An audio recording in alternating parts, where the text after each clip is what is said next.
He married a woman who couldn't say yes. What happened next destroyed everything he'd worked for and changed the meaning of love forever. Dr. Marcus Chun was the kind of man who commanded respect the moment he walked into a room.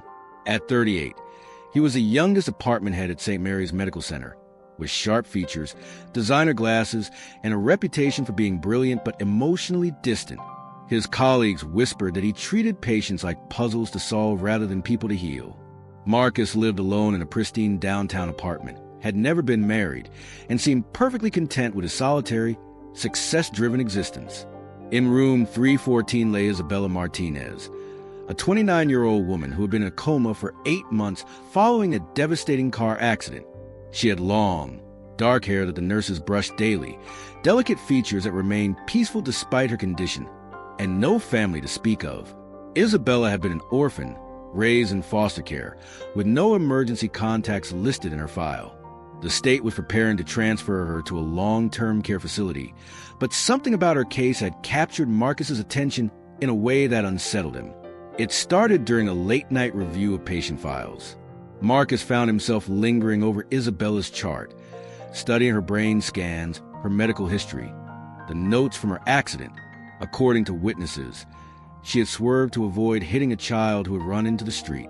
Even unconscious, she had saved a life at the cost of her own freedom. The hospital's financial crisis was worsening. St. Mary's was hemorrhaging money, and the board was pressuring department heads to reduce costs. Long-term coma patients like Isabella were expensive drains on resources, especially those without family or insurance to cover extended care. Marcus overheard the administrators discussing her case. "She's taking up a bed we need. No family means no one to fight for her. Transfer her to county care." That night, Marcus made a decision that would change everything. He researched the legal implications and discovered a loophole. As her spouse, he could make medical decisions and prevent the transfer. It was purely logical, he told himself. A medical intervention disguised as a legal maneuver. Marcus began spending more time in Isabella's room, initially justifying it as monitoring her condition. He would sit beside her bed during his breaks, talking to her about her treatment, about the hospital, about nothing in particular. The nurses noticed but said nothing. Doctors sometimes formed attachments to challenging cases.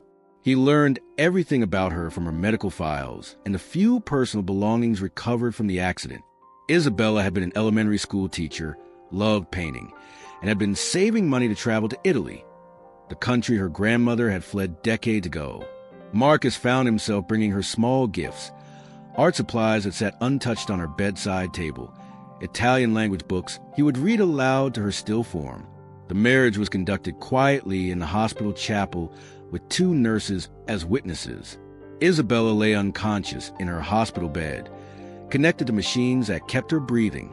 Marcus told himself it was temporary, a necessary fiction to protect her medical care.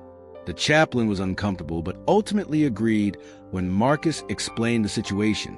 On paper, Dr. Marcus Chun was now married to a woman who had never spoken his name.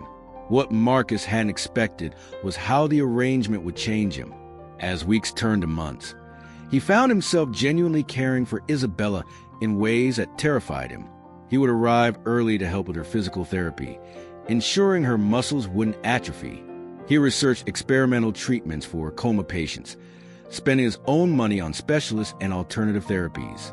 He began talking to her about his day, his fears, his loneliness.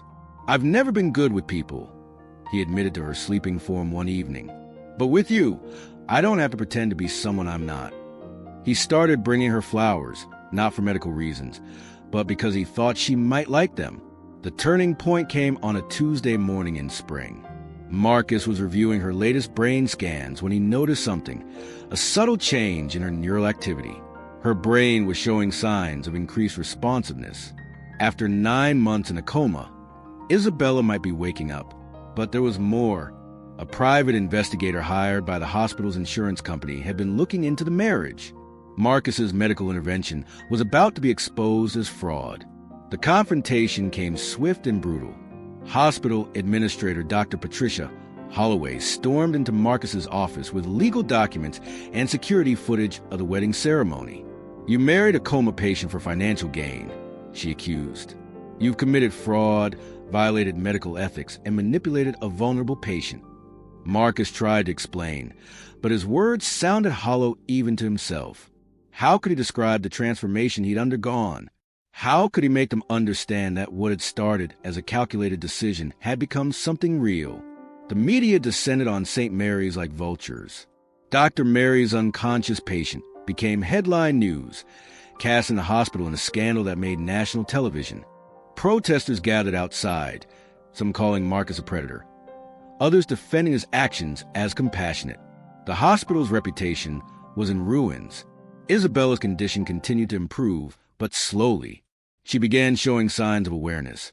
Her eyes would track movement. Her fingers would occasionally twitch in response to stimuli. But she remained unable to speak or indicate her consent to the marriage that had been made in her name. The state medical board launched an investigation. Marcus was suspended pending a full review of his actions. The hospital, already struggling financially, faced a catastrophic loss of public trust and funding. Donors withdrew support, patients transferred to other facilities, and staff began resigning. 3 weeks after the scandal broke, Isabella opened her eyes. Her awakening was gradual, confused. She didn't remember the accident, didn't understand why she was in the hospital or why this strange man was holding her hand and crying. Marcus tried to explain, but how do you tell someone you married them while they were unconscious? "You saved my life," he whispered, though she didn't understand what he meant. Isabella's recovery was remarkable but incomplete. She had gaps in her memory and would need months of rehabilitation. When she was finally able to understand what had happened, her reaction was not what anyone expected. "You could have let them move me," she said quietly, her voice still weak from months of silence. "You didn't have to do this." "I know," Marcus replied, "but I couldn't let you go." The marriage was annulled at Isabella's request, but she didn't press charges. She understood, perhaps better than anyone, what loneliness could drive a person to do. Marcus resigned from his position and sold his apartment to pay for her continued care and rehabilitation. St. Mary's Medical Center never recovered from the scandal. The hospital closed 6 months later, unable to rebuild public trust or secure funding. Hundreds of employees lost their jobs, and the community lost a vital medical resource. But in the ruins of his career and reputation, Marcus found something he'd never had before, a genuine connection with another human being. Isabella, despite everything, chose to maintain a friendship with a man who had married her without permission, but who had also fought to save her life when no one else would. 2 years later, Marcus worked as a general practitioner in a small clinic across town. Isabella had made a near-complete recovery and returned to teaching. They would meet occasionally for coffee. Two people forever connected by an impossible situation that had revealed the complexity of human need and love. Sometimes the line between salvation and selfishness is thinner than we think. In trying to save someone else, we might discover we're really trying to save ourselves. But perhaps that's not always wrong. Perhaps sometimes being needed and needing someone else is the most human thing of all. If you like that story, please subscribe for more. Thank you, and until next time.